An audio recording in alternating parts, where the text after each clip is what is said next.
सब्बो संगवारी मन ला जय जोहार। सियान मला राम राम। जन वेदना न्यूज में आप सभी का स्वागत है।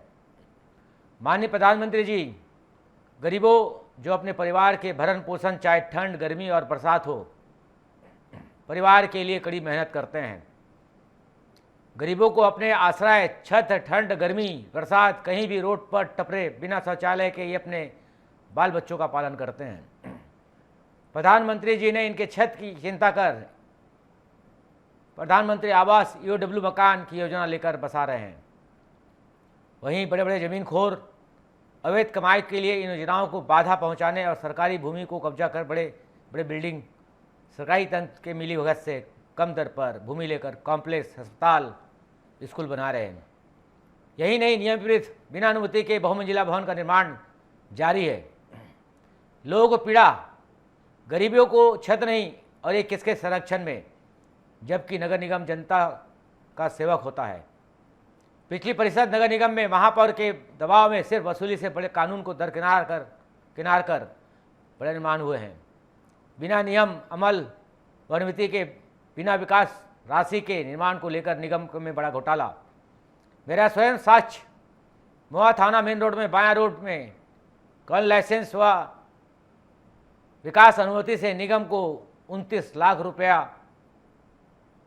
विकास शुल्क जमा और कार्य पूर्ण के बावजूद कार्य पूर्णता प्रमाण के लिए जो 9 मोआ का कार्य पूर्ण रिपोर्ट के बावजूद न नियस के उपयंत्री अवैध वसूली हेतु मौके में विकास न होना का नोटशीट व टिप देने पर यकित, जिसके कारण कार्य पूर्णता 1 वर्ष से लंबित। जनता जानना चाह रही है, नगरीय निकाय जनता की सुविधा देना व जन विकास करना है, न कि अवैध वसूली। प्रमाण पूरे राजधानी में नियम विपरीत बड़े बड़े निर्माण और अवैध प्लाटिंग जारी है। निगम के नए निर्वाचित पदाधिकारियों को जनहित में ऐसे अधिकारियों और दलालों को चिन्हित कर सख्ती करनी चाहिए। छत्तीसगढ़ की राजधानी तेजी से शहरी विकास की दिशा में बढ़ रही है, लेकिन इस विकास में कई सवाल उठते हैं। क्या ये शहर की जनता के हित में हो रहा है या फिर कुछ विशेष वर्गों के लाभ के लिए?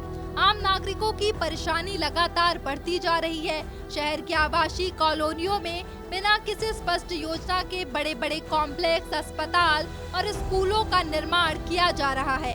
रायपुर नगर निगम के 10 जोनों में इस निर्माण की गतिविधियां जारी है, लेकिन प्रशासन की चुप्पी कई सवालों को जन्म देती है। यदि नियमों के अनुसार निर्माणों का नियंत्रण किया जाए तो नागरिकों को बेहतर सुविधाएं मिल सकती है। सवाल यह है कि निगम के अधिकारी इन मामलों को नजरअंदाज क्यों कर रहे हैं। शहर के बड़े अस्पतालों में मरीजों की सुविधा के लिए पर्याप्त पार्किंग उपलब्ध नहीं है। कई अस्पतालों की पार्किंग जगहों पर पैथोलॉजी लैब, मेडिकल स्टोर और कैंटीन संचालित हो रहे हैं, जिससे वाहनों के लिए कोई जगह नहीं बचती। यह स्थिति मरीजों और उनके परिजनों के लिए गंभीर समस्या बन जाती है। इस बीच नगर निगम इस मुद्दे को वर्षों से नजरअंदाज करता आ रहा है, जबकि बड़े व्यापारियों और प्रतिष्ठानों को नियमों में ढील दी जा रही है। वही छोटे व्यापारी, फुटकर दुकानदार और ठेले वाले लगातार प्रशासनिक सख्ती का सामना कर रहे हैं। उन्हें बार बार उनके स्थान से हटाया जाता है, जिससे उनकी रोजी रोटी पर खतरा मंडराने लगता है। वहीं दूसरी ओर बड़े व्यापारियों के अवैध निर्माणों को समझौता राशि लेकर वैध बनाने का खेल चलता रहता है। छोटे व्यापारियों को शहरों की सड़कों पर दुकान संचालित करने के लिए इधर उधर भटकना पड़ता है। उनकी आवाज उठाने वाला कोई नहीं है। नगर निगम जहां ठेले वालों को जगह जगह से हटाने में व्यस्त है, वहीं स्वयं चौपाटी संचालित कर अपनी आय बढ़ाने में लगा हुआ है। शहर की बड़े स्कूलों में बच्चों के लिए पर्याप्त खेल का मैदान नहीं है और पार्किंग की भी समुचित व्यवस्था नहीं है। शिक्षा से जुड़े संस्थानों के आसपास अनियंत्रित निर्माण कार्य चल रहे हैं, लेकिन इस पर किसी का ध्यान नहीं जाता। रायपुर स्मार्ट सिटी लिमिटेड ने ऐतिहासिक बूढ़ा तालाब को टूरिज्म बोर्ड को हस्तांतरित कर दिया है।